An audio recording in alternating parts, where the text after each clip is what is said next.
Внезапно кончается черная полоса, и в светящейся глубине на дне большого и белого арктического безмолвия начинают звучать русские голоса.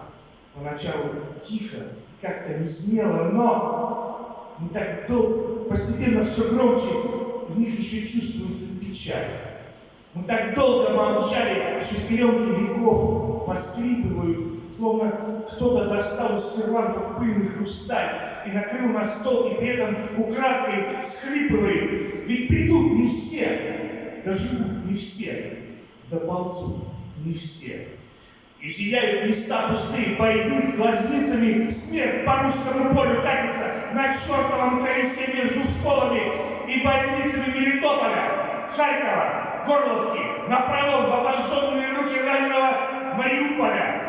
Но уже расцветает радость над тем столом, золотым воскресенским куполом, и стоит, лепестки роняя вишневый сад, а его поливают градом, взрыхляют пушками, и зияют места пустые, как двери в ад. Но садятся за стол между нами Достоевский с Пушкиным.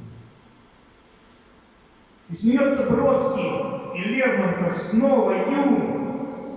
Прибывают люди, гудит оживая улица, открывают окна. Высоцкий коснулся струн.